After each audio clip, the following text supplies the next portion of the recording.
Hey guys, tonight we're traveling back to a time when your alarm clock wasn't a buzzing phone or chirping birds, but the toll of a church bell or the nudge of a rooster. You're not waking up in a cozy bed with memory foam and clean sheets. No, you're lying on a scratchy sack of straw that smells like mold and goat hair. The wooden beams above you groan with age, and through the gaps in your thatched roof the first cold light of dawn creeps in. Welcome to the life of a medieval peasant. And spoiler alert, you probably won't survive this. So before you get comfortable, take a moment to like the video and subscribe, but only if you genuinely enjoy what I do here. And if you're feeling chatty, post your location and what time it is where you are.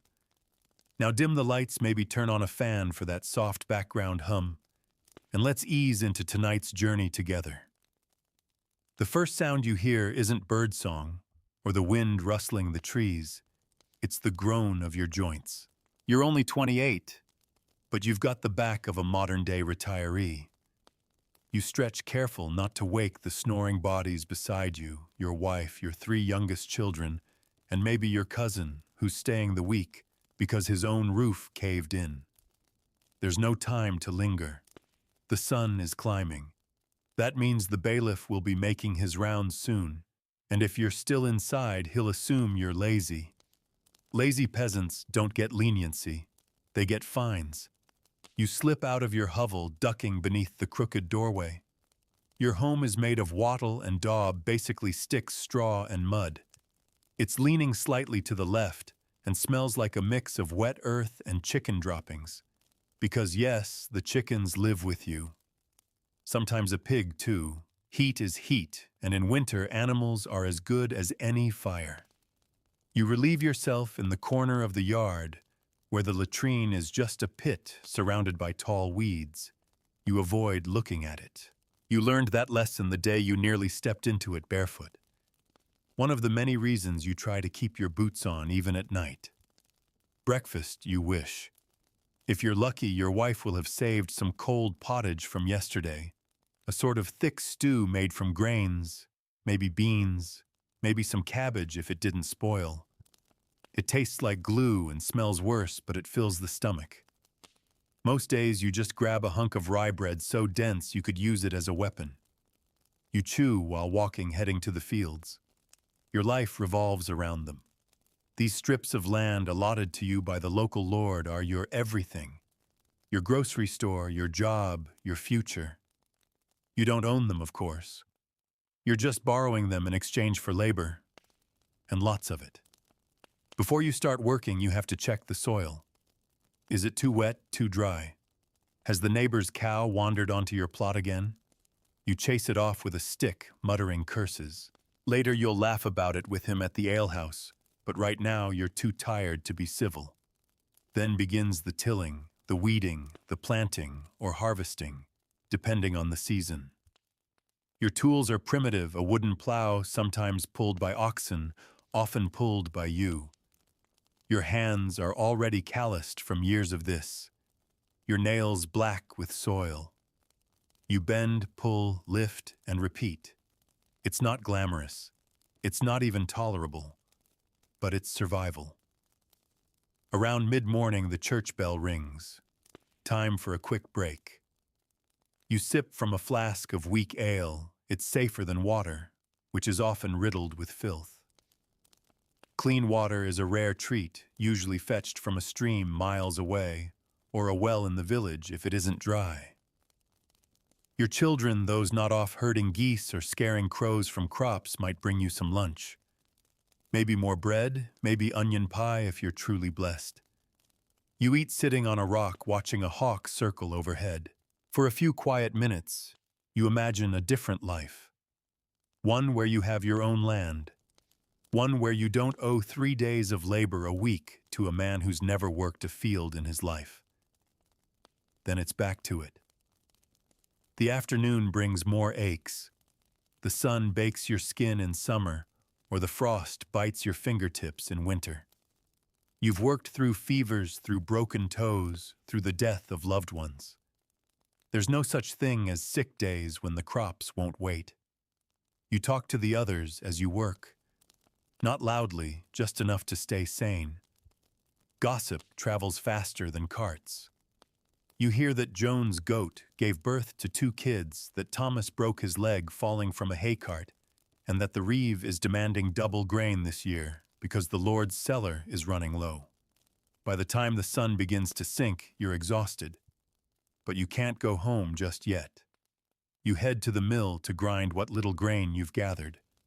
The miller takes a cut, of course. Everyone takes a cut. By the time it reaches your table, there's barely enough left to call it yours. At home, your wife is boiling water.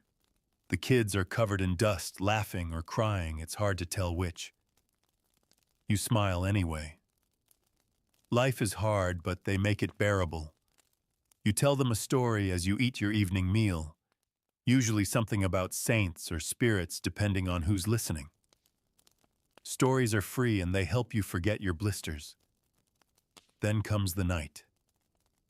The fire burns low because wood is precious. You lie down on that same straw mattress, limbs aching, and pray more out of habit than hope. You pray that tomorrow isn't the day the cough in your chest gets worse or the bailiff comes with bad news or the harvest fails. Sleep takes you fast. Because no matter how heavy your thoughts, your body is heavier. And tomorrow will come before you're ready. Always. And so begins another chapter in your life as a medieval peasant, where the hours are long, the rewards few, and dignity is something you have to carve out of the dirt with your bare hands. But that's just dawn to dusk. You haven't even seen what happens when the real troubles come knocking. Because while you might think that once the sun sets, the day is over, oh no. For a medieval peasant, the night holds its own set of demands, worries, and responsibilities. You don't get to clock out. You just switch from field work to firewood, from plowing to patching, from feeding livestock to calming children who've been bitten by fleas or woken by nightmares. After a meager dinner, you step outside again. The air is cool now, maybe even biting. The sky has turned indigo, speckled with stars you've never named, but whose patterns you know by heart. The village glows faintly from candlelight and cooking fires. Somewhere a dog barks. Somewhere else a baby cries. You gather firewood, what little you can find that hasn't already been picked clean. Wood is precious. It's currency. It's warmth and life and cooked food. In the leaner months, you'll burn dried animal dung instead. The stench will cling to your tunic, your hair, your skin. You'll carry it to bed and into your dreams. Once the fire is tended, you mend what needs mending. A torn sleeve, a leaky roof patch, a cracked shoe sole. You work by candlelight or rushlight, just a reed soaked in animal fat, flickering and foul-smelling. Your eyes strain. Your fingers tremble. But still you work. Your wife is spinning wool by the hearth. Her hands move with quiet rhythm, never pausing, never wasting time. She talks while she works about who might be pregnant, who's been stealing hens, what the priest said last Sunday, about sin and hellfire. You nod along, too tired to offer much, but her voice is a comfort. The children sleep early, curled together like puppies. You envy them, but you don't sleep yet. Not before the animals are checked. Not before the tools are stored. Not before the prayers are whispered and the bread dough is left to rise. And not before the door is barred, because danger doesn't sleep either. There are wolves in the woods. There are thieves, drunkards, outlaws, sometimes worse. You've heard stories, real ones, about strangers who slip into cottages in the night, take what they want, and vanish before the rooster crows. That's why the men take turns watching, one eye open, one ear cocked. You're the first shift tonight. You sit near the door, a dull blade across your lap. Not because it would help, but because it makes you feel like maybe it would. You doze a little. You dream of food, of feasts and soft bread and cheese that doesn't smell like feet. You dream of land you don't owe to anyone, of a warm bath, of rest. Just rest.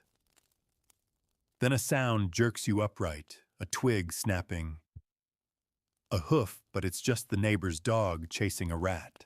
You exhale, shake your head, and switch places with your cousin, who takes the next watch. He grunts as he sits down, scratching his beard. You sleep in shifts because safety isn't guaranteed. Not in a world where law is whatever the local lord says it is, and justice is rarely in your favor. The morning comes too soon. You wake stiff. You wash your face with cold water from a cracked clay bowl. The soap, if you have any, is made from ash and lard. It leaves your skin dry and your hands smelling faintly of old bacon. But clean is clean. Breakfast is thin. The bread is stale. You dunk it in ale to soften it. You chew slowly, jaw sore from grinding grain the night before. Your wife eats standing. She's already getting the children dressed. There's no such thing as rest for her either. The little ones go to gather firewood. The older ones join you in the fields. You tie sacks over their shoulders to collect weeds and stones. They think it's a game for now. Today's task is manuring the fields. Yes, it's as grim as it sounds. You shovel the contents of the animal pens, drag the wheelbarrow across uneven paths, and spread the steaming pile with practiced flicks. Your nose adjusts. Your dignity doesn't.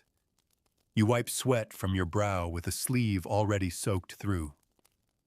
The smell clings, but there's no alternative. This is how you keep the soil fertile.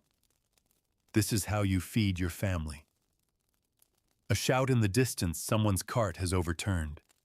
You rush to help not out of charity, but because when your own cart breaks, you'll need help too. Community is everything. You share tools, seeds, stories. You share misfortunes too. By midday, your back is screaming. You stretch just enough to crack it, but not enough to seem idle. The steward might be watching. The reeve might report you. And word travels fast. Lunch is a cold turnip and a chunk of barley loaf. You chew in silence. The only sound is the wind through the trees and the buzzing of flies that never seem to leave. The bailiff arrives mid-afternoon. He inspects the land, takes notes on a wax tablet, mutters about yields and quotas. You bow low. You speak only when spoken to. You say, "Sir," even though your hands have done more for this land than his have ever done. He leaves behind orders. You're to give a portion of your grain to the manor next week, and your eldest son must help with thatching the barn. You nod. You thank him. You feel something hard lodge in your chest, resentment maybe, but you swallow it. You always do. The sun starts to dip again. You guide the oxen home. One limps, he stepped on a sharp stone. You'll have to check his hoof tonight. More work. At home you find your wife boiling nettle soup. It's green and watery and bitter, but it fills the belly. Your daughter has caught lice again. You spend an hour picking through her hair while she sobs from the stinging vinegar. A neighbor stops by. He needs help digging a trench to divert floodwater. You agree to come tomorrow evening, not because you want to, but because when your roof leaks, you'll need help too. The fire is lit again. Stories begin to weave through the smoke. Tales of saints and miracles, of fae and beasts in the woods, of justice meted out by divine hand. You let the tales wash over you like balm. One more prayer. One more night. You lie down, arms aching. Your wife curls beside you, her hands cracked from spinning and scrubbing. You hold her anyway. And as the wind moans outside and the stars wheel overhead, you try not to think about next week. about the taxes, about the rumor of wolves near the southern woods, about the cough in your chest. You close your eyes and return to the only escape you have: sleep. But even there, the labor doesn't end. Because tomorrow you'll wake up and you'll do it all again, and again, and again. Because your life is a wheel that never stops turning. Each day blurs into the next, a rotation of toil and repetition. The rhythms of the seasons dictate everything from what you wear to what you eat to when you can breathe. Today the air is damp, the kind that sticks to your clothes and clings to your skin. You already know it's going to be a muddy one. You begin with the animals. Your cow needs milking, and she's not in a good mood. She kicks at your pail as you crouch beside her, muttering to yourself as the precious milk spills into the straw. You only get a small amount, just enough for a thin soup, or maybe some soft cheese if you can hide it from the rats. Nothing goes to waste because waste is a luxury you can't afford. The chickens squawk and flap as you throw them scraps from last night's meal. One of them is missing, likely taken by a fox or perhaps stolen.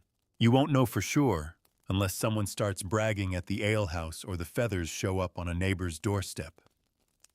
Stealing livestock is a serious crime, but that doesn't stop anyone when their children are starving. Your pig grunts from its pen, a creature half wild and fully filthy. You've been feeding it slowly, carefully, because when winter comes, that pig might mean the difference between your family surviving or wasting away. Killing it too early would be foolish. Keeping it alive through the snow might be impossible. It's a gamble either way. You haul buckets of water from the stream, your boots sucking into the mud with each heavy step. The path is uneven, riddled with holes and stones. You nearly twist your ankle twice but manage to stay upright. As you pass the chapel, you cross yourself, not because you're devout, though you pretend to be, but because you've seen what happens to those who forget their place. You don't want Father Allen sniffing around your home again. Your thoughts drift to Sunday. The one day you don't work in the fields. The one day you trade your tools for pews and incense and Latin mutterings you barely understand. The priest says it keeps you holy. Mostly, it just keeps you quiet. But even then, you work. You must appear at church dressed decently. You must pay your tithes. You must nod solemnly as the priest reminds you that this life is just preparation for the next, and that your suffering will be rewarded in heaven. You're not so sure. Back in the fields, you kneel to tend to the barley. It's looking patchy, bad soil or bad luck, hard to say. You pull weeds with practiced swipes, your hands moving on their own. The repetition dulls your thoughts. You're grateful for that. The other villagers are nearby, bent and sweating just like you. There's no privacy in this life. You hear everything: grunts, curses, whispered prayers, and sometimes laughter. Rare, but real. A shared joke about the steward's ridiculous hat. A snide comment about how the miller's new wife looks suspiciously like his cousin from the next village over. You don't laugh much. Your lips are chapped. Your teeth ache. Your stomach turns over every time you think about how many more weeks until harvest. Your children run through the fields shouting and swinging sticks like knights. You bark at them to watch the crops, but you don't stop them. They're learning the land early. By the time they're 10, they'll work beside you full time. Childhood is short. Survival doesn't wait. You pass old Gregory's hut on the way to the commons. He's sitting on a stool outside carving wood. They say he's nearly 60, a miracle in itself. His face is a road map of lines, his eyes watery and distant. He was once strong like you. Now he barely lifts a sack of grain without wheezing. He tells stories to the children, warns them about the Black Death. You don't remember it yourself, but your parents spoke of it like a ghost that never left. maybe it'll come again. You've seen people die from a simple cut. On the commons, your job is to gather herbs. Your wife needs them for cooking and remedies. Nettles, dandelion, garlic, mustard. These aren't luxuries, they're necessities. The local healer taught her how to mix them with lard or ash, how to make a paste for burns, or a tonic for coughs. She doesn't have a license, of course, but no one else will treat you for free. You kneel in the grass, your eyes scanning the earth. You find a sprig of mint and smile. It'll help with the stomach aches that have been bothering your youngest. You tuck it carefully into your pouch, already thinking about what else you can forage before sunset. The clouds roll in. It's going to rain. You can smell it before you feel it, the shift in the air, the damp coolness. You hurry back to the homestead, trying not to slip in the thickening mud. Your boots are already soaked. Your feet squelch inside them. Inside, your wife is patching a tunic with a bone needle and rough thread. She looks up, gives a nod, then goes back to sewing. You empty your pouch onto the table. She sorts through the herbs without a word. That's love in its own way. The rain begins. You hear it first on the thatch, soft and then steady. You light the fire again and tend to the tools. The scythe needs sharpening. The hoe has a crack in the handle. You sit on your stool and get to work, your mind drifting. You think about the taxes, about how much grain you'll owe, about whether there'll be enough left to barter for new boots. You think about the plague rumors again, about your cousin's son who started coughing blood and didn't last the week. They buried him in the woods without a priest. You stare at the fire. It's small, weak, but warm, and tomorrow it starts all over again. But not before the night brings its own rituals, the counting of stores, the drying of wet clothes near the hearth, the scraping of soot from the iron pot, the murmurs of your children as they drift off one by one, the way your wife hums the same lullaby her mother sang to her. You lie down again, tired to your bones. You hear the rain dripping into a bucket near the window. You think about fixing it. You will tomorrow. Tonight, you just breathe. You've made it through another day. And in this life, that's more than most can say. Because in your world, survival is the only real currency, and every morning you wake up still breathing is a form of quiet victory. No one throws a parade when you make it through the night. No angels sing when your children wake without fever. But in the hush of your small home with its muddy floor and flickering fire, there's a sacredness in the ordinary that no lord or priest can ever tax away. The rooster crows again. It always feels too soon. Your eyes are dry. Your shoulders ache, as if the weight of yesterday is still riding them. You roll out of bed carefully, trying not to jostle your wife, though she's already awake. She always is rising just before you, to knead the bread dough she left to rest the night before. Her hands work automatically, press, fold, stretch, repeat. The rhythm of centuries. You pull on the same tunic now, stiff at the collar, from dried sweat and rain. There's a tear near the hem, but it'll have to wait. There's work to do, always. This morning you're on ditch duty. The common path that runs through the village is flooded. Not with clear, babbling water, but a slurry of rain, refuse, manure, and filth. If you don't clear it, the road becomes a trap, dangerous to carts, dangerous to feet, and most of all, dangerous to health. Stagnant water breeds illness, and no one in your village wants to go through another bout of the bloody flux, which took 3 children just last year. You join the other men with shovels and wooden boards. You scoop the muck, redirecting it toward a ditch that leads to the stream. The smell is overpowering. You breathe through your mouth, but the taste of rot still seeps in. Flies swarm your arms. You slap them away, cursing under your breath. A younger lad gags and stumbles. You grab his arm and steady him, reminding him that once you're knee-deep in filth, there's no going back. That's a lesson you learned early. By mid-morning, your hands are raw. The ditch is holding for now. The path is still filthy, but passable. You nod to the steward as he rides past on his horse, nose in the air, as though he can smell nothing. His boots are clean polished. His cloak is lined with fur. He doesn't speak to you. He rarely does. You go home to change into drier clothes. Not dry, just less wet. Your wife meets you with a bowl of hot pottage. The smell is better than the taste, but you devour it anyway. Turnips, barley, a few nettles. No meat today. Maybe not for weeks unless you catch something in one of your snares. After lunch, you head out to check the fence around your vegetable patch.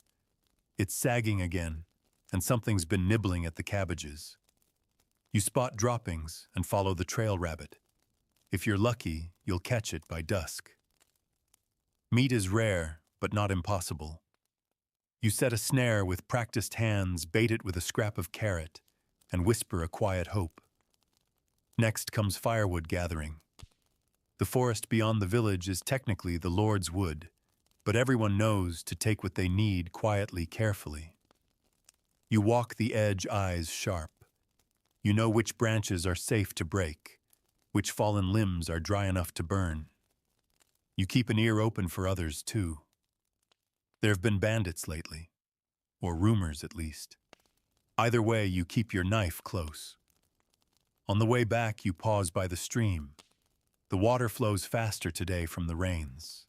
You kneel, splash your face, and let your hands rest in the cold current. Your fingers are swollen from digging. Your wrists are starting to stiffen. You don't say it out loud, but you know it, your body is starting to wear down. And you're not even 30. At home, your wife is dyeing wool. She's managed to get some onion skins which give a golden hue. She's humming again that same melody. The one she sings when the world feels stable, if only for an hour. You sit beside her, sharpening your blade, watching her fingers work the color through the yarn. The children are practicing letters on bits of slate. The priest started a small school for the village boys, and your eldest attends when there's no pressing farm work. Your daughter sits beside him, pretending she's allowed. She isn't. But no one stopped her yet. You watch them both, wondering if they'll ever know another life. You want to hope for that. You want to believe that one day your son won't break his back by 30, and your daughter won't marry a man who sees her as another ox in his stable. But that's dangerous thinking. You shake it off and head back outside. The snare worked. A rabbit twitches in the trap, still alive. You murmur an apology and end it quickly, cleanly. You learned long ago not to flinch. The meat will feed you all tonight. The skin dried and tanned might patch your shoes. Back inside, your wife lights the hearth again, plucking rosemary from a pouch and rubbing it on the rabbit before it goes into the pot. The scent is heavenly, almost like something from a feast day. Your children gather close. They haven't had meat in days. You share the food evenly. Even the marrow from the bones is sucked clean. After dinner, you help your wife patch the roof again. A storm is coming. You can feel it in your joints. She holds the ladder while you climb, handing you tools wrapped in old cloth. You work slowly, carefully. A fall from this height could kill you, and there's no doctor waiting in the wings. The stars emerge as you finish, glinting cold and clear above the trees. You pause just for a moment and let the night air touch your face. The world is quiet. Your breath is steady. It's a rare kind of peace. You go inside, close the door, and bar it tight. You kiss your children goodnight, one by one. You whisper stories of green valleys and golden fields, of brave knights and clever foxes, of queens who bake bread and dragons who guard treasure. Then you lie down again.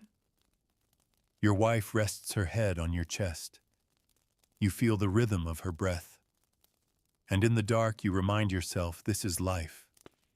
This is what it is to be a peasant. It is not glamorous. It is not easy. But it is yours. And tomorrow the wheel turns again. Because no matter how much you patch the roof, mend the fences, or dig the ditches, the world always finds a new way to fall apart. A storm rolled in during the night, just as you suspected. Not one of those gentle, whispering rains, but a violent, howling squall that slammed your village with a fury you could hear in your bones. You didn't sleep much. No one did. The wind rattled the shutters like fists demanding entry. Thunder cracked so loud it sounded like the sky itself was splitting open.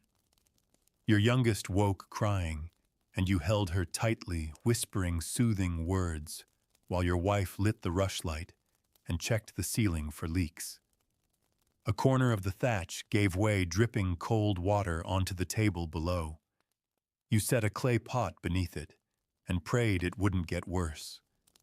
By morning, everything smells of damp wood and scorched air. You step outside into a village transformed. The footpaths are thick with mud and debris litters the commons. A branch has crushed part of the fence near the pig pen, and someone's thatch, maybe old Agnes's, has been completely ripped away. Neighbors are already out, eyes bleary, voices quiet. Everyone's calculating. How bad is it? What can be salvaged? Who's in the worst shape? You glance at your roof. Still standing, though, the leak grew worse overnight. Your wife has already started collecting what she'll need to fix it. More straw, more bundles, more help. The pig is still there, thank God. Spooked but unharmed. You reinforce the fence with whatever wood you can spare. It's not elegant. It doesn't have to be. It just has to last. Then the real work begins. The fields are flooded. Where yesterday you saw lines of green barley and sprouting cabbage, now you see a pool of brown water and broken stalks.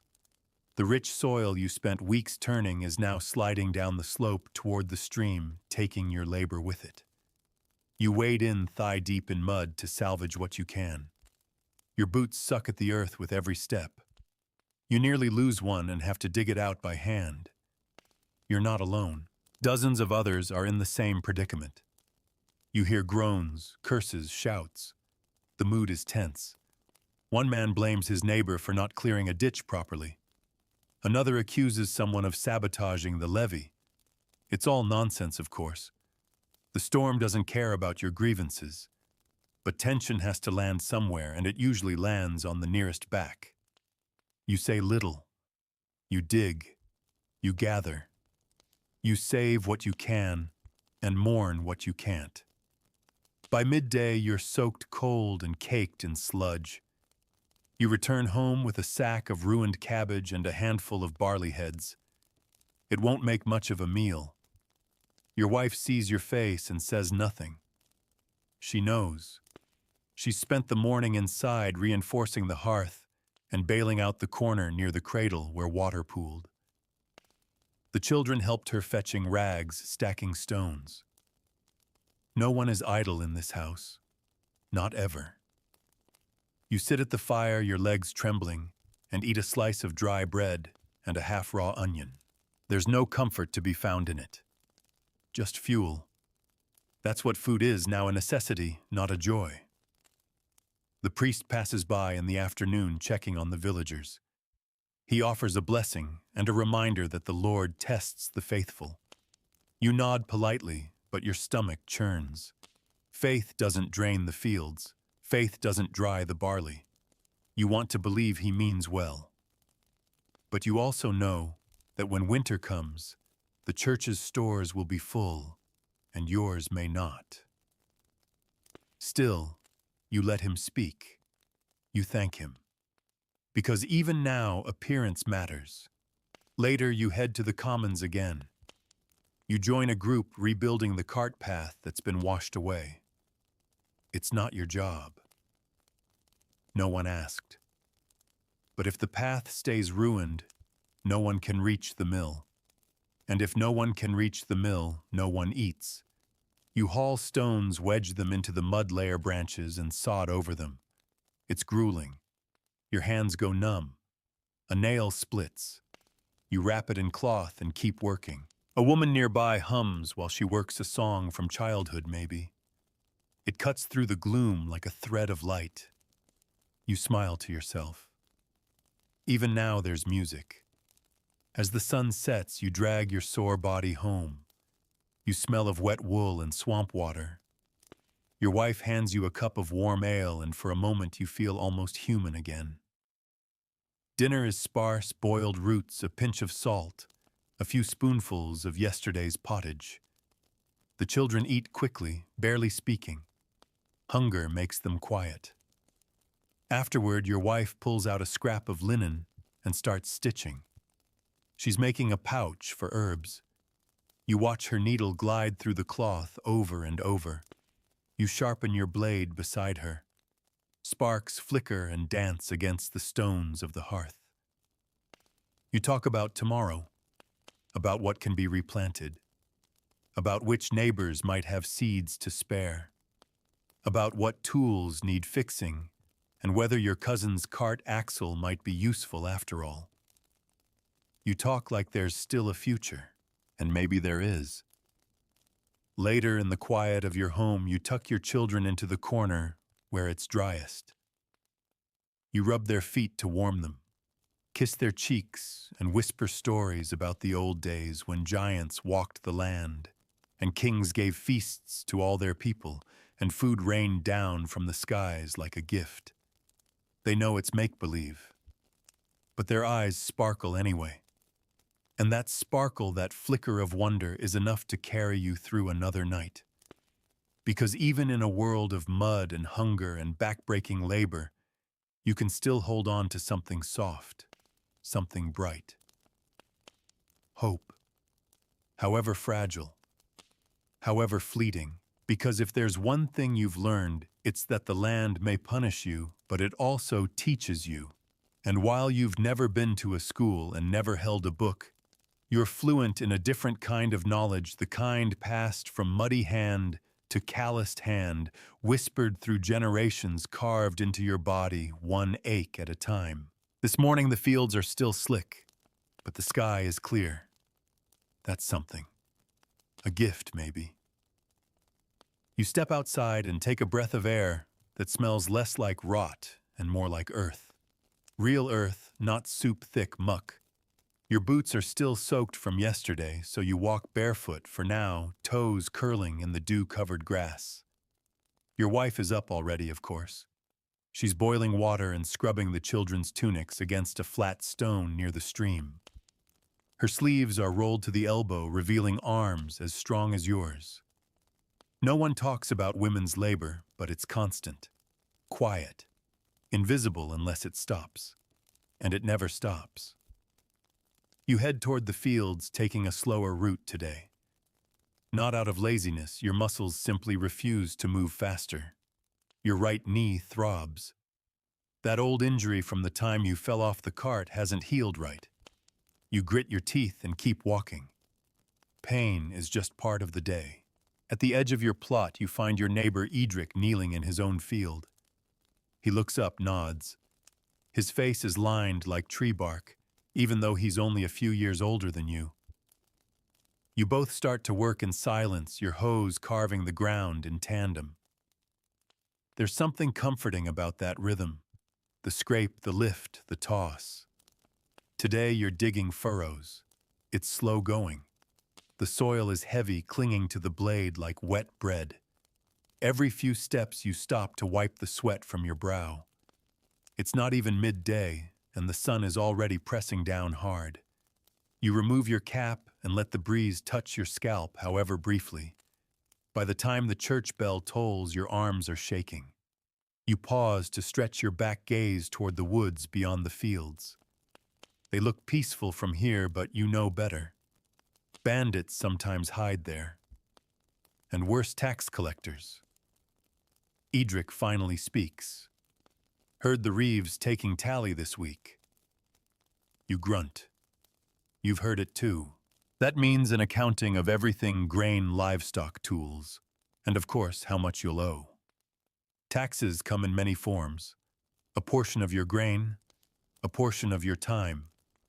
Sometimes eggs, sometimes wool, sometimes just hard labor repairing the manor's fences or tending the Lord's land. And if you fall short, penalties, fines, or worse, a visit from the bailiff. After a quick lunch of black bread and dried peas, you help Edric dig a drainage ditch to help prevent more flooding. It's not your field, but what hurts one of you eventually hurts all of you. If his field goes under again, yours might be next. The ditch work is backbreaking, but at least there's chatter. You talk about the coming feast day, how there might be dancing, a roasted boar if the Lord is feeling generous. You talk about the girl from 3 villages over who came to market with honey cakes and wide eyes. You talk about death, too. It slips in like a shadow between the jokes. You remember your brother taken by fever last winter. He was only 35, strong as an ox until the coughing started. You buried him behind the chapel near the stone wall where the grass still refuses to grow. You don't visit often. Not because you don't care, but because you see him in every mirror. Every time you wipe mud from your face, there he is. By late afternoon, you're back in your own field checking your bean patch. They're coming along. Not fast, not well, but alive. You kneel to pluck a few weeds and press your ear to the soil. It's not something you talk about, but sometimes you swear you can hear it breathing deep, slow, ancient. On your way back home, you stop at the smith's shed. He's fixing a scythe and lets you watch. The heat from the forge is intense. Sparks fly as he strikes red-hot metal, shaping it with purpose. You wonder what it's like to create something with fire instead of losing everything to it. The smith nods once and hands you a scrap of iron. Might patch that cracked hinge, he says. You thank him, tuck it into your pouch, and move on. Evening creeps in. The shadows grow longer. You light a fire and set the pot to boil. Tonight's dinner will be greens, and maybe a sliver of salted pork if there's still some left. Your children sit by the hearth, one carving a wooden toy, the other braiding rushes into mats. Your wife returns from the stream, arms full of washed linen. She's quiet. You ask what's wrong, and she hesitates before answering. I saw the steward's list. They're raising the grain levy. Of course they are. You don't speak. What's the point? Instead, you fix the hinge. You sharpen your knife. You stir the pot. And you think. After supper, the neighbors gather briefly outside. News spreads someone's goat had twins. Another woman is sick with fever. A wandering friar is preaching at the crossroads, claiming the end is near. You've heard that before. There's laughter, too. Someone brought out a lute, and a few notes drift into the sky like smoke. A child dances in the dirt, spinning and clapping, until she falls down, giggling. For a moment it feels like life might be more than just survival. Then the stars come out, and everyone returns home. You lie down beside your wife, both of you staring at the ceiling. A drip echoes in the corner. You make a note to fix it. Later, always later. Your thoughts drift to the fields again, to the beans, to the taxes, to the ditch, to the priest's stories of heaven and suffering and reward. But mostly, you think about the earth, how it takes and how it gives, how it listens, how it remembers, and how tomorrow you'll wake up and speak to it again, with your hands, with your sweat, with everything you've got. Because if the land is your master, then the seasons are its voice, and today that voice is whispering that summer is slipping away. The sun still shines, but not with the same heat. There's a softness in the air, a change in the wind that tugs gently at your tunic, reminding you that soon the fields will go silent, and the real Hunger Games will begin. You wake before the rooster crows, stirred by the stillness. That eerie hush that only comes when something is shifting. You sit up, stretch your sore limbs, and listen. The children are still asleep. Your wife is already out collecting herbs, maybe, or tending the early milking cow. She never needs waking. Her rhythms are older than yours. You pull on your tunic and step into the cool morning. The sky is a blanket of gray, and dew clings to everything grass tools your bare toes. It's a harvest day, and you're behind. The barley must come in ready or not. A few more days and the heads will spoil. You sling your sickle over your shoulder and head toward your strip of land. It's not a large plot, but it's yours. Well, yours in the sense that the Lord hasn't taken it back yet. Yours as long as you keep giving him what he demands. Others are already there, bent low blades flashing in wide, smooth arcs. You join them, no words needed. The rhythm of the harvest is ancient. Bend, slice, gather, bundle. Bend, slice, gather, bundle. The sound of it is a kind of music steel, brushing stalk straw, crunching underfoot, breath heaving in and out. By mid-morning, sweat pours from you in rivulets. You pause only to drink from your flask of weak ale and eat a chunk of bread gone tough in your satchel. Then back to it. The bundles grow into small stacks. Then the stacks into rows. You feel pride rise in you despite yourself. This is your labor made visible. Your work turned into food, into future, into life. You won't own it all, not even close. But you'll get enough, maybe, to make it through the winter. A cry goes up from further down the field. Someone's sliced their hand. You and Edric rush over, wrapping the wound in a strip of linen torn from a shirt. The cut's deep but clean. He'll live. You pat his back and return to the field. Accidents are part of the harvest, just like bruises and blisters and backs that feel a century old by sunset. Later, the carts come. The steward counts every bundle before they're loaded. He walks with a ledger marking down totals with a small frown. You notice how he always finds a way to make the numbers round up in the Lord's favor. You say nothing. What would be the point? Your children arrive near the end of the day carrying rope and baskets. They gather the loose stalks, sweeping the ground for what little remains. Nothing is wasted. Even the chaff is useful for stuffing mattresses, feeding animals, mixing into pottage to stretch it further. You finish just as the sun begins to fall behind the tree line. Your arms feel like lead. Your back screams. Your hands are blistered and raw, and there's a streak of dried blood across your sleeve. You don't know when it got there. You don't care. At home, the meal is plain but hot, a barley mash with a bit of lard stirred in. You eat slowly, methodically, feeling each bite anchor you back to the earth. Afterward, your wife brings out a small cloth bundle. Inside are dried apples from last season, wrinkled and dark, but still sweet. You chew them carefully, each bite a tiny miracle. The children laugh with sticky fingers, and for a moment, your tired body forgets what it's been through. Night falls and you sit by the fire, your blade in your lap. You sharpen it slowly, listening to the grindstone sing against steel. It's meditative, almost holy. Your wife is mending socks. She hums under her breath, the same tune she's been humming all week. You think you used to know the words, but they're lost now. Only the melody remains. The door creaks and old Gregory enters without knocking. He's carrying a jug of cider and a smile missing more teeth than it has. He lowers himself with a groan and passes the jug around. You take a swig and let the warmth bloom in your chest. He tells stories, as he always does, of the year the harvest came early, of the time lightning struck the manor roof of a stag so big its antlers scraped the sky. The children listen wide-eyed. You watch them content.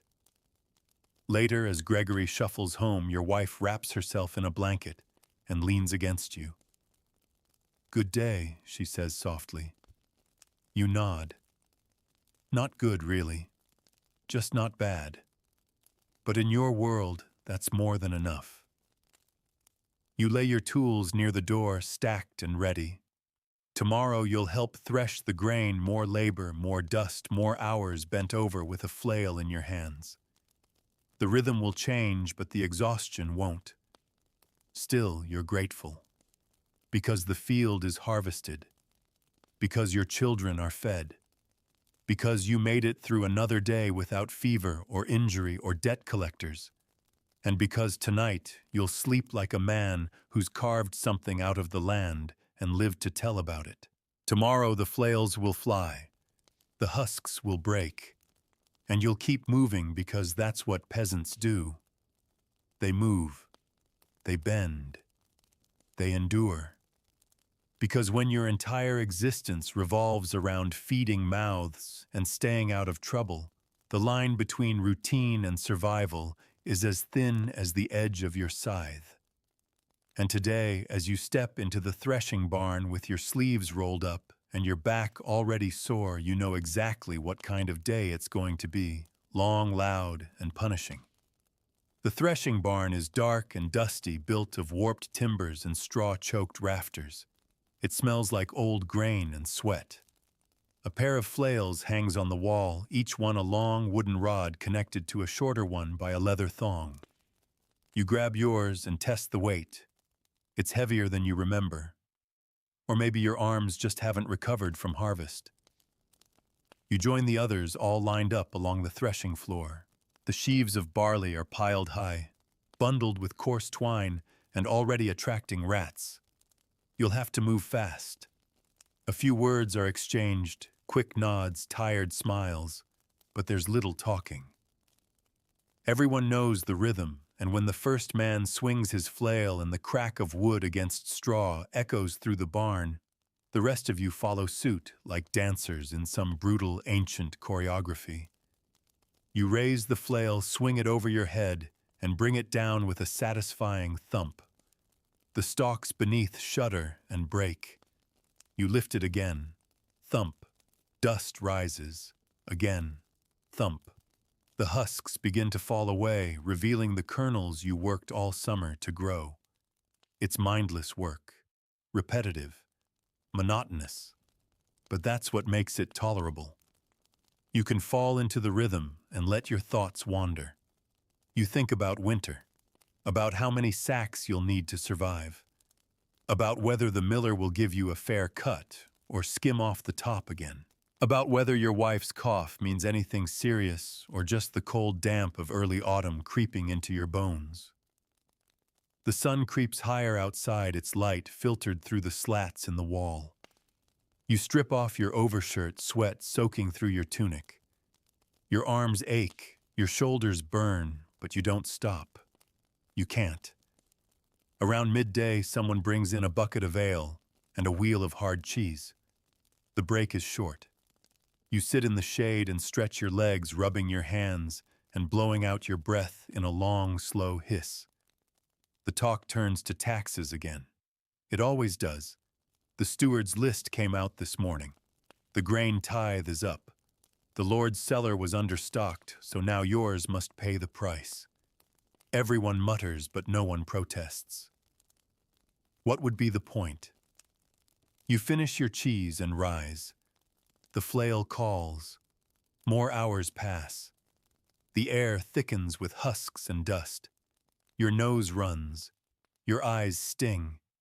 You sneeze into your sleeve and swing again. When the threshing is done, the winnowing begins. You take the straw and husks outside where the wind can help. You toss it into the air with a wide, flat basket, letting the breeze carry the light chaff away, while the heavier grain falls back into the tray. It's delicate work and slow, and the wind isn't always your friend. A gust carries half your basket load into the mud. You curse softly, scoop up what you can, and try again. By dusk, your muscles are jelly. The piles of grain are bagged and tagged ready for the mill. You know you'll only keep a fraction of it, but it still feels like victory. You walk home with your back bowed and your steps sluggish. The cool evening air feels like mercy on your blistered skin. Inside, your wife has hot broth waiting. It's thin but warm, and she's added a handful of wild garlic for flavor. The children are already asleep, curled like kittens on their bed of straw. You eat in silence. There's nothing to say, just the scrape of spoon against bowl and the low crackle of the hearth. Afterward, you wash your arms in cold water. The skin is red and angry, but you don't flinch. You've stopped noticing pain the way you used to. It just becomes part of you. You sit for a while, staring into the fire, your mind blank. Your wife sits beside you, stitching a patch into your tunic. She hums softly, as she always does when she's focused. You close your eyes and let the sound of her voice fill the silence. Later, as you lie down, you hear the wind pick up again. It whistles through the gaps in the roof, and you pull the blanket tighter over your shoulders. Your body aches. Your hands throb. But you are alive. And for one more day, that is enough. Tomorrow you'll walk to the mill. You'll carry the bags on your back, wait in line behind other men just as tired and just as poor. You'll watch the miller measure your grain with a practiced eye and a sticky hand. You'll smile politely and say nothing when he takes more than his share. And then you'll walk home again, lighter in body, heavier in spirit. But tonight you sleep, because you've earned it, because you need it, because the work never ends and the morning always comes. And you'll be there when it does flail in hand boots in mud, ready for whatever the land demands next. Because while the flailing may be over for now, your back doesn't know that. Neither do your feet. And certainly not your spirit, which drags behind you like a half-empty sack as you trudge toward the mill house the next morning, balancing 2 bags of grain across your shoulders with a wooden yoke that bites into your collarbone. The road to the mill is uneven, a winding trail of mud, loose stones, and sharp ruts carved by countless cartwheels and the occasional downpour. Every step is a reminder of how far you are from comfort. But you've learned not to think in terms of comfort, only endurance. As you walk, you pass others with similar burdens, some older, some younger, all equally bent by the weight of survival. You nod to each in turn. There's a silent fellowship among you, forged in blisters and bruises and shared misery. The mill house comes into view at the top of the hill, its great wooden wheel creaking as the stream turns it slowly. It's an impressive structure by village standards, 2 stories tall, with walls of solid timber and a roof that doesn't leak. A constant hum of grinding fills the air, a deep groan of turning stones, pulverizing grain into flour. You enter with your bag and join the line. The miller stands behind a worn table ledger in hand, measuring every bag with careful precision, or so he claims. You've watched his eyes dart left and right, his thumb pushed down ever so slightly on the scale. But what can you do? He owns the only mill for miles. He's got the Lord's favor. You need him. He knows it. When your turn comes, you lift your bag onto the table with a grunt and wait. He unties the sack, peers inside, runs a hand through it. "Good yield," he says, though there's no kindness in his voice. Just calculation. He takes his cut scoops of grain dropped into his own bin with quick, practiced flicks. More than fair, you're sure. But you keep your mouth shut, nodding like everyone else. He hands back what's left, tied in a fresh bag that smells of old flour and sweat. You hoist it back over your shoulder and begin the long walk home. The flour will stretch barely. You'll bake with it sparingly, mix it with ground beans or roots when you must save it for feast days, or when someone is sick and needs soft bread. As you walk, your thoughts drift not to dreams, never to dreams, but to repairs. The door hinge is loose. The roof still leaks. One of the oxen is limping again, and the harness is frayed. You'll have to fix it all yourself. There's no one else. By midday, you're home again, sore and sweating. You place the flour in the larder, really just a shelf with a cloth cover, and wash your hands in a basin of gray water. Your wife is kneading dough already, her hands moving with practiced rhythm. She doesn't ask how it went. She knows. The children are outside collecting kindling. One of them runs in crying he's been stung by a bee. You soothe him, press a poultice of mashed onion and cold clay to the swelling. You kiss his forehead. He sniffles but smiles. You smile back. Then it's time to mend the harness. You sit near the pen with a spool of rough thread and a curved needle made from bone. You work slowly, fingers fumbling. The leather resists you. Your thumbs ache. But eventually, the stitch holds. You test it. Good enough. The ox watches you with dull eyes. You pat its flank. Not much longer now, you murmur, though you don't know if you're speaking to the beast or yourself. Inside, the scent of baking bread fills the air. You breathe it in, eyes closed. It smells like peace, like comfort, like something better than this, even if just for a moment.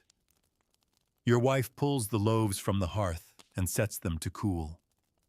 One has cracked on top, revealing the golden crumb beneath.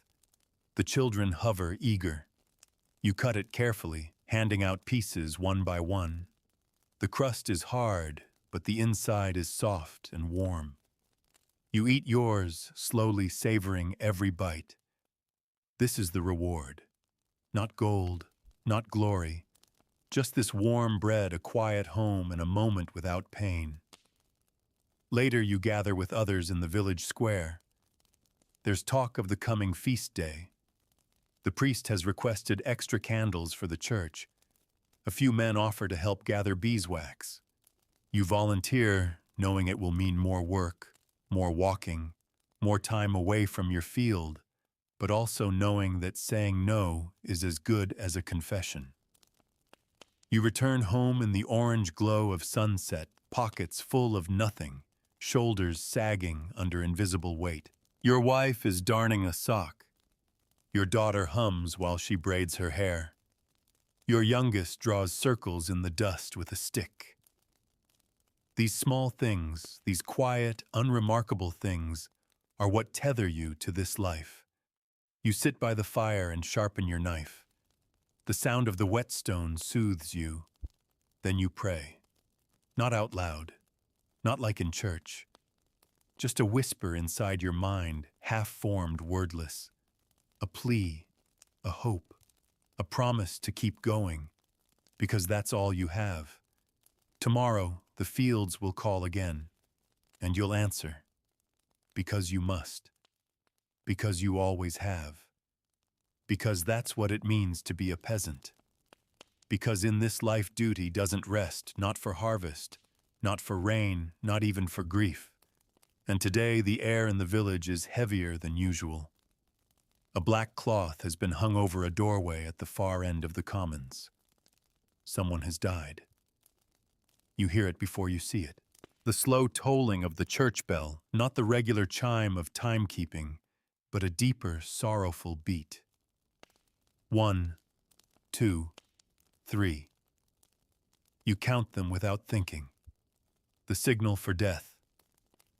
The priest taught you that each toll stands for a prayer, each ring a reminder that life is brief and heaven is long. You keep working anyway. You're patching the chicken coop this morning. A fox found its way in last night, left feathers and chaos in its wake. You lost 2 hens, maybe more. You curse under your breath as you nail boards into place, wondering how much longer the rest will survive. You'd planned to barter their eggs at next week's market. That won't happen now. But you don't dwell. You never can.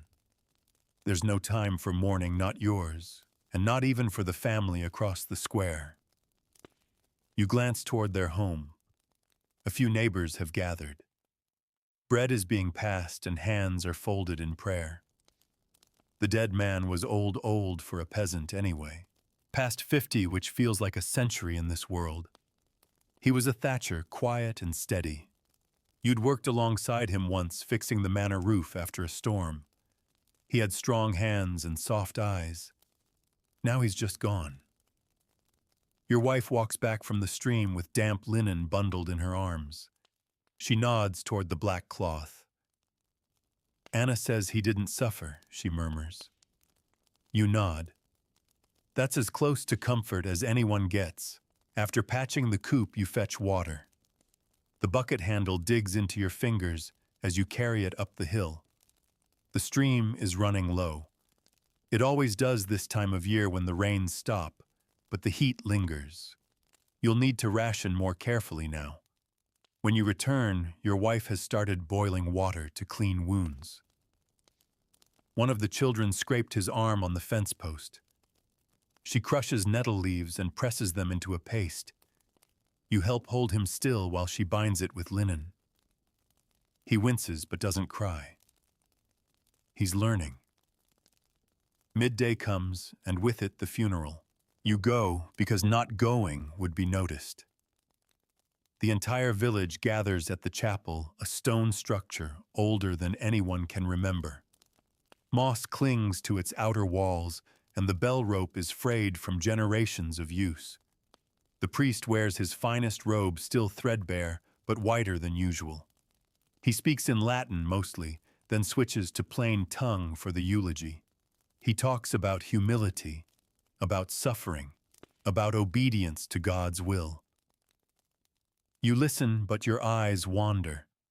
Across the rows of bowed heads, across the worn stones of the chapel floor, to the faces of the children wide-eyed and confused.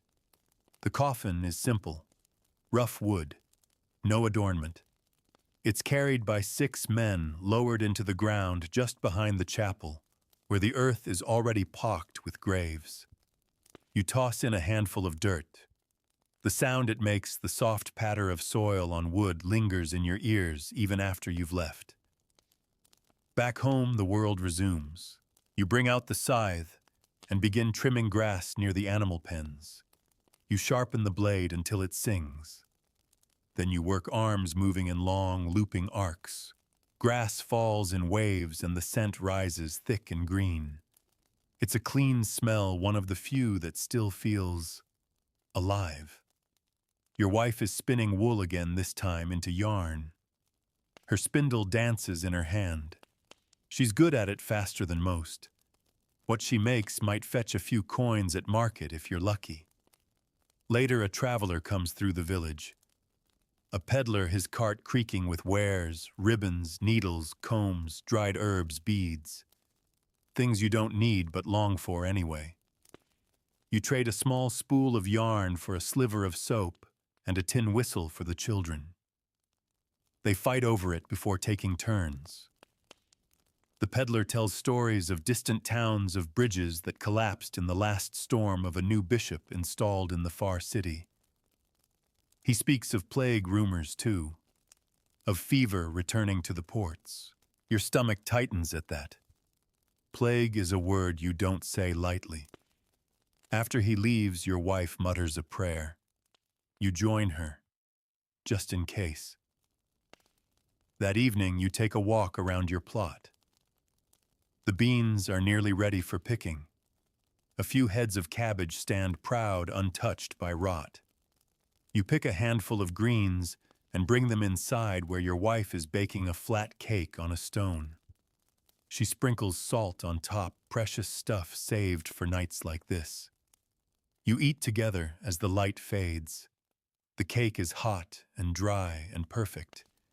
It fills your belly and your spirit.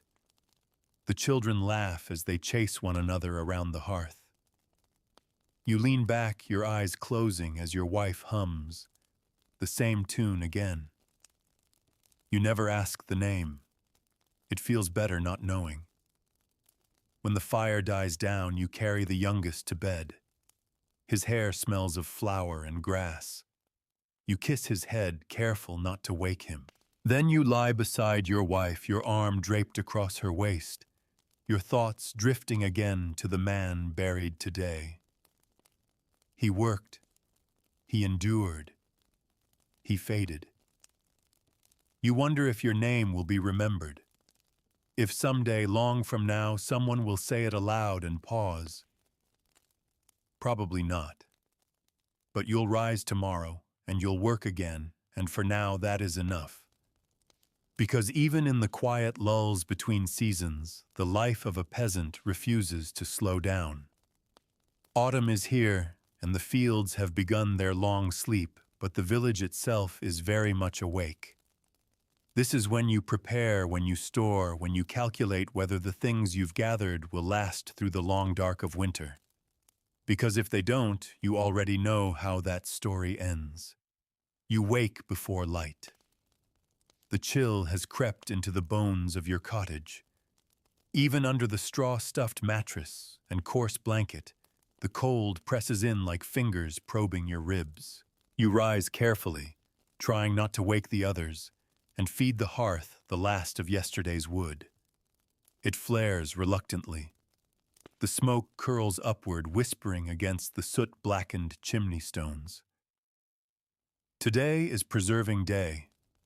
You've been drying herbs all week, bundling them in twine and hanging them upside down from the rafters.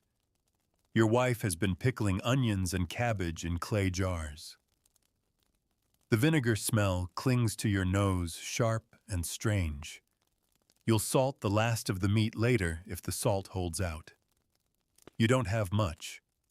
The children are tasked with shelling beans and gathering any last apples that haven't already rotted on the ground.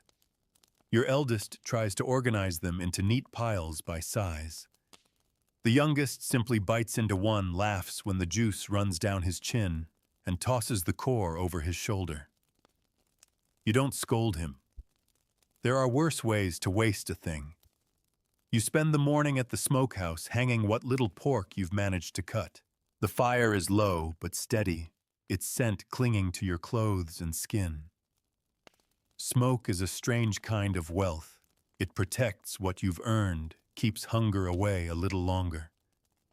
Back home, your wife is boiling bones for stock. The pot bubbles as she scrapes fat from the top and tosses in dried leeks, a scrap of barley, a handful of wild thyme. She barely glances up as you walk in, only says, "We'll need more wood before the freeze." So you go axe in hand. The forest is quiet now, the birds gone or hiding. The ground is damp from last week's rain, the air thick with the smell of rotting leaves. You find deadfall first branches curled like claws, bark flaking away in your hands. Then you move to small trees, those you marked earlier in the year, ones too crooked or shaded to grow well. You swing the axe again and again, feeling the jolt with every strike. The wood groans. The trunk splinters. It falls with a heavy thud that echoes through your spine. You rest for a moment on the stump, wiping sweat from your brow, breath puffing white in the cold air. Then you carry the wood home. It takes 2 trips. By the time the sun is slipping low behind the hills, your arms are trembling and your fingers barely bend. Your wife meets you at the door, takes one look at your face, and pours you a mug of warm ale without a word. You drink it slowly, sitting by the fire, staring into the flickering orange light. She joins you, holding a spool of yarn she's been winding all day. "The baby needs new socks," she says. "He outgrew the old ones." You nod. You'll barter for wool if you have to. You take out your small ledger, not written with ink, but etched into your memory. You go through the list aloud. Beans shelled and dried, cabbage pickled, apples enough, barley just enough, salted pork half what you hoped for. You don't speak the last one. You both know what it means. The children curl up by the fire, their bellies full for tonight. You wrap them in whatever cloth you can spare. Press kisses to their foreheads and pray not to be rich, not even to be lucky, but simply to be allowed to keep going. You remember the winter when the snow came early and stayed too long, when people boiled their shoes and ate tree bark, when a child wandered into the woods looking for berries and never came back. You remember it because you can never forget it. So you make another trip outside to stack the wood neatly high and tight against the wall. You wrap the jars of pickles in straw and line them under the bench. You sprinkle oats in the corner for the mice, hoping they'll leave the good stores alone. Then you sit with your wife hand in hers, heads leaning together. You don't talk much. The fire does the talking. Tomorrow the village will gather to prepare the barn for the feast day. You'll bring a loaf, maybe a few dried pears. You'll pretend for one afternoon that hunger isn't waiting just outside the door. But tonight, in the quiet of your home surrounded by the fruits of your labor, you allow yourself to believe that maybe this winter won't be the one that breaks you. And even if it tries, you'll meet it head on. Because you are a peasant. And you were made for enduring. Because endurance more than anything defines your world. Through flood, frost, hunger, and loss, you keep going not out of choice but necessity. And now with the harvest behind you and the first frost licking at the edges of dawn, the feast of all saints draws near. One of the few days in the year when work slows, if only slightly, and you're allowed, even expected, to remember not just God and his saints, but the dead and the weight of their absence. The morning is pale and sharp, a knife of cold air slipping under the door. You rise before the others and light the fire, coaxing flame from barely warm embers with slow breaths and dry twigs. Your breath hangs in the room like fog. Your toes are numb. You pull your cloak tighter and move to the doorway. Outside, the ground crunches beneath your feet, the frost shimmering like glass across the thatch roofs and empty garden plots. Smoke drifts from a few chimneys curling toward the sky as the sun begins to rise. It's quiet. The kind of quiet that feels borrowed, temporary. You spend the early hours helping your wife prepare for the feast. Not a feast in the grand sense, not like the Lord's hall where roasted game and honeyed wine will overflow, but a peasant's feast. A warm loaf if the flour held out, some dried fruit, broth with barley, a candle lit for each name whispered into the smoke. The children are excited. They don't understand the grief that lingers beneath the preparations. To them, the feast means sweet cakes and music and gathering. You let them believe it. They deserve to. You head to the chapel just after noon carrying a clay pot filled with warm grain mash and a strip of salted fish, a shared offering for the communal table. The priest is already there arranging candles near the altar. He wears the same robe from the last funeral patched again at the shoulder. His face is solemn but softer than usual. The service begins. You stand with your cap in hand, eyes lowered, listening to the Latin prayers you've heard your entire life. The names of the saints are chanted one by one, and you recognize many of them not because you've read the books, but because their stories have been told by firelight since your childhood. Saint Cuthbert, who walked barefoot through snow. Saint Apollonia, protector of aching teeth. Saint Isidore, patron of farmers like you, who worked the land and prayed between furrows. And then come the names, not in the book names, whispered by the villagers around you. Brothers lost to fever. Sisters taken in childbirth. Children who never reached their 5th year. The list is long and no one writes it down, but everyone remembers. You murmur your brother's name the way you do each year. You feel the silence in your chest as if it's carved a little deeper than before. After the prayers, the villagers gather outside the chapel to share what little they've brought. You sit on a log near the fire, your bowl warm in your lap, your wife beside you.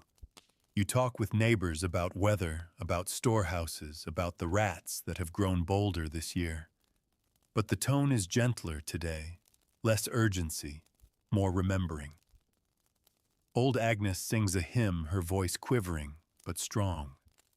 Someone brings out a pipe and plays a tune your feet know before your ears do. A few of the younger ones dance their boots sliding in the frost-dusted grass, their laughter bright. You watch your children spin and chase each other. You smile.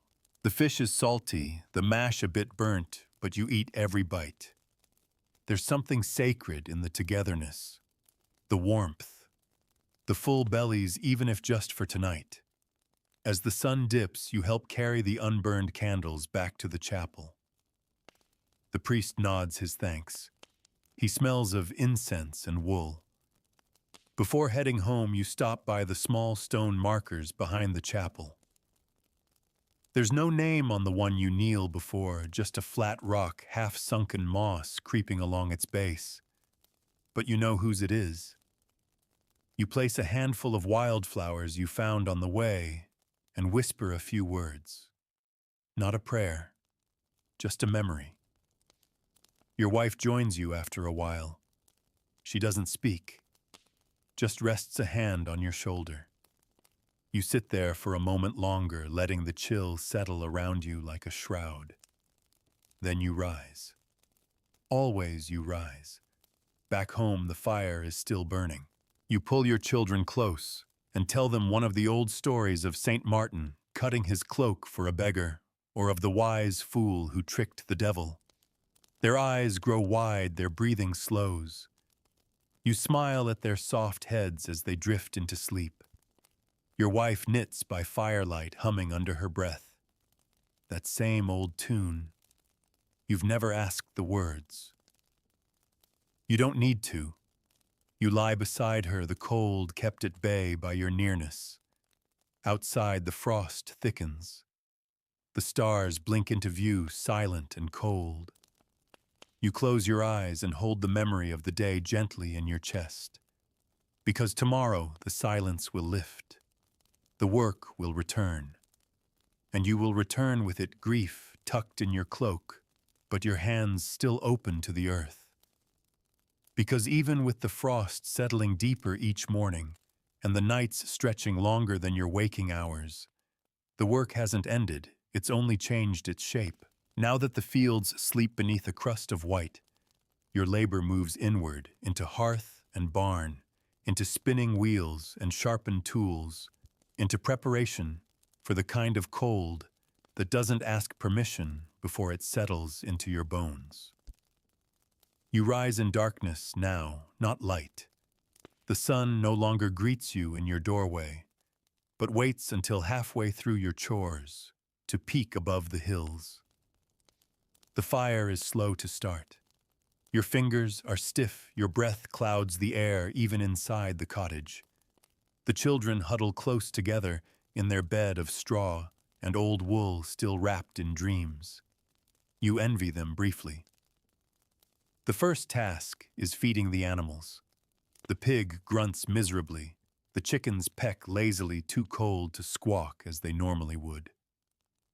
You scatter feed with numb fingers and break the ice in the water trough using a flat stone. Your knuckles split in the cold. You ignore the sting. The cow has stopped giving much milk. She's holding on to her stores just as you are. You stroke her flank and whisper thanks, even though she's too tired to lift her head. Back inside, your wife is mending a boot. The leather has cracked along the sole, worn thin by months of walking in mud. She works in silence, mouth drawn tight. She hasn't had time to do her own stitching lately. Her fingers are red, rough, always in motion. You start your task for the day, twisting lengths of hemp into rope. It's not glamorous, but it's barterable. You'll trade it for salt or dried fish when the merchant wagon rolls through next. You work by firelight, knees aching from where the cold seeps up through the stone floor. The children are awake now. The older ones are tasked with spinning flax, the younger ones with brushing the mats clean of mice droppings. One of them asks if there will be snow. You glance out the window and shrug. Soon. By midday, the sun has risen fully, but it brings no warmth. You and Edric take a walk toward the woodpile to inventory what remains. Not enough. Never enough. You'll need to fell more trees, even if it means risking limbs in the ice-slicked forest. You agree to go tomorrow after prayers. You stop by the village green, now mostly abandoned except for a few chickens pecking at the frost. The well has frozen on the surface. You take turns chipping away until the bucket can lower again. A stranger arrives while you work. He's thin, gray-bearded, wrapped in a cloak, too thin for this season. He says little, only asks for bread. You give him what's left in your pocket, half a crust hardened from the morning. He nods, mutters something you don't catch, and disappears down the road. You've seen his kind before. Wanderers. They come more often in winter. Driven by hunger or loss or both. You used to fear them. Now you just wonder which of you might end up like that if fortune turns the wrong way. Back home, your wife has made a stew from yesterday's bones and a handful of barley. It's thin but warm. She gives the thickest portion to the children. You get what's left. You eat it slowly, chewing each bite like it matters. Later, you spend time in the barn, sharpening tools. The grindstone is cold to the touch, but you press your knife against it anyway, sparks jumping in the dimness. You sharpen the hatchet too, tomorrow's trees won't fall with dull iron. As night falls, your wife works her spindle by the fire, and you help patch the roof's lowest corner where the frost has begun to creep through. You stuff dried moss into the cracks, seal it with clay. It won't hold forever, but it might hold through the worst of the cold. The children are quieter now. They sense it, the deepening of the season, the shortening of the days, the way your voices lower without meaning to. You tell them a story to ease their sleep, a tale of spring kings and snow spirits, of a boy who tamed the wind and brought summer back in a bottle. They fall asleep, clutching the blanket tighter, smiling through their dreams. You sit in the silence that follows, watching the fire die down. Your wife rests her hand on your shoulder. You lean into it. You talk about nothing and everything.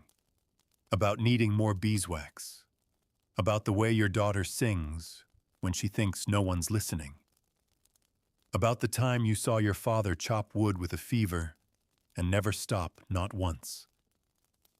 Then you close your eyes and let the fire's warmth carry you toward sleep. Tomorrow, the forest waits, and the frost will be worse, and your boots may leak again. But for tonight, you've held the cold at bay. You've fed your children. You've prepared your tools. You've endured. And in this life, that's everything. Because now, with winter tightening its grip, even breathing feels like labor. Every exhale curls in the cold air, and every inhale stings the back of your throat. You don't wake up refreshed anymore, just slightly less exhausted than when you collapsed beside the fire the night before. But the trees won't fell themselves. The firewood won't multiply. And neither will the bread, unless you find a way to stretch the flour just a little further. You rise before dawn and lace your cracked boots with twine. The leather is brittle, your soles patched with scrap wool and hope. Outside, the frost has formed a silver crust over everything. Your thatch roof, the fence posts, even the shovel leaning beside the door. The air bites your cheeks and makes your fingers go numb within minutes, but there's no point lingering. You strap the hatchet to your belt and walk toward the woods. Edric meets you at the edge of the forest, wrapped in layers, eyes red from the smoke of his own hearth. He doesn't say much, just nods once and falls into step beside you. You both carry sleds made of bent wood and rope waiting to be stacked with whatever timber you can wrest from the land. The forest in winter is a world of stillness. Every twig crack sounds like thunder. Birds are silent. Even the stream has frozen at its edges, the water beneath moving sluggishly, like it resents being disturbed. You find the trees you marked weeks ago, small, lean, already dead or dying. You don't take the healthy ones, not because you're noble, but because you know you'll need them next year, and maybe the year after that. You swing the hatchet in slow, deliberate strokes. Chips of wood scatter across the snow. The cold seeps into your joints. Edric works beside you, grunting with each swing. Neither of you speak. By midday, the sleds are loaded.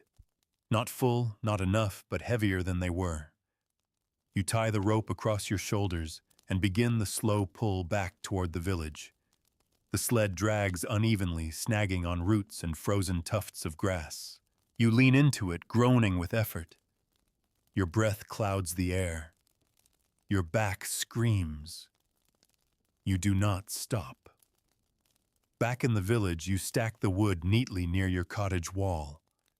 Your wife meets you with a mug of warm broth, just water and garlic, really. But it feels like luxury. You drink slowly, letting the heat spread through your chest. She's been busy, too. The loom is strung in the corner, threads stretched taut and waiting. She's weaving something, shawls perhaps, or trade cloth. The dye she uses was made from onion skins and elderberries last summer, boiled into the kind of color that feels like sunshine, even in the dead of winter. Inside, the children play with small rag dolls, their fingers stiff from cold but still nimble. One of them asks when the snow will melt.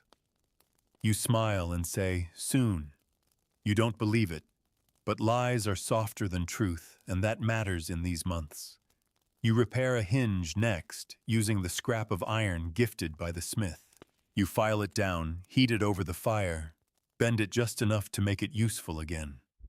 Your hands are clumsy with cold, but your eyes are sharp. Every fix you make is one more thing you won't lose to decay. Evening comes early. The sky fades to gray before you've even finished chopping kindling. Inside, the fire is low again. Wood burns fast in weather like this. You ration it carefully, one log at a time, each one a tiny decision. Warmth now or warmth later. Your wife makes a flatbread using the last of the lard and some crushed beans. The children eat eagerly, tearing it into pieces, licking the crumbs from their fingers. You take the smallest portion, chew slowly, and taste every grain of salt like it's treasure. Later, there's news from the next village, a child taken by fever, a barn collapsed under snow. You listen quietly. There's nothing to say. The cold has no favorites. You gather your family by the hearth and tell a story, this one older than memory, about a farmer who tricked winter by hiding fire in his heart. The children listen with wide eyes. They ask if it's true. You nod and say, only if you believe hard enough. They smile and huddle closer. You spend the night sharpening your hatchet, checking your boots, counting the root vegetables left in the cellar. You whisper numbers under your breath, each one a flickering prayer. And as the fire burns low and your wife falls asleep beside you, you watch the shadows stretch along the wall, long and quiet. You think of spring not as a certainty, but as a distant rumor, a maybe. But for now, winter rules, and you are its quiet servant, scraping, gathering, enduring. Because that's what you do, not just to survive, but to keep something alive, no matter how small, how cold, how quiet, through the longest nights of the year. Spew. Because finally, after so many frozen nights and white mornings, the earth begins to stir again.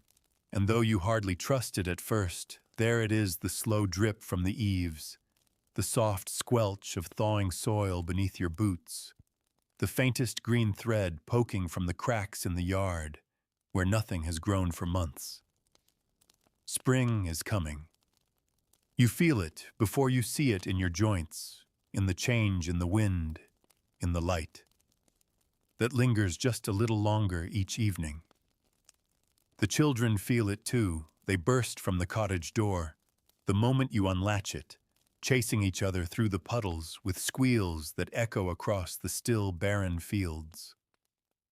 Their laughter carries something else with it now. Not just survival, something lighter, hope. But before any planting begins, the land must be coaxed back to life. And that starts with cleaning. You take your tools out from storage, the hoe, the rake, the wooden plow. You run your fingers along their splintered handles, checking each one for cracks and loose nails. You oil them with the last of the animal fat, polish the edges with a stone until they gleam not out of vanity, but because you need them to last. Every tool you save is a tool you don't have to trade for.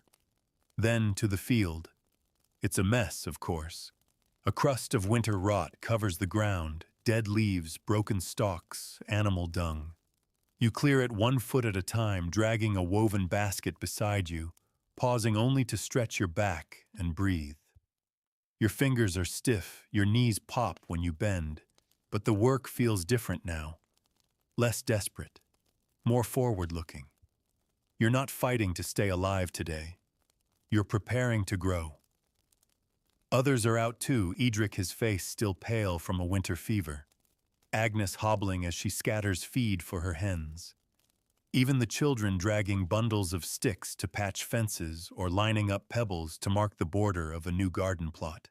Your wife spends the morning beating dust from every blanket, every tunic. She opens the shutters, letting sunlight pour across the floor in long golden stripes. She even hums again, something new, not the winter tune you've come to expect. By midday, the whole village smells of turned soil and burning straw. Smoke rises in thin blue threads above every cottage. You rake ash into the soil, enriching it, preparing it for barley, for beans, for peas if you're lucky. Your children return with baskets of snowdrops and dandelions, their cheeks flushed. You string the flowers above the door while your wife kneads dough. The scent of baking bread fills the room, stronger now, richer. She's added ground nuts and a few slices of dried apple saved just for this.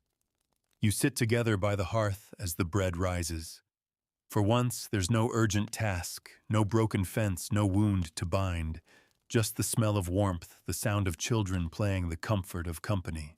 And when the bread is ready, you share it without hesitation, thick slices for everyone, even the traveler who knocks on the door just after dusk. He looks like you did months ago, worn, weary, hungry. You hand him a piece. He says nothing, just eats eyes-wide crumbs on his beard. You don't ask where he came from. You don't need to. That night, as the fire burns low and the cottage quiets, your wife rests her head on your shoulder, and you stare up at the beams above. A mouse scurries along the edge. The wind has softened. Somewhere outside, a frog croaks. You whisper a prayer, not for food, not for warmth, not even for health. Just thanks.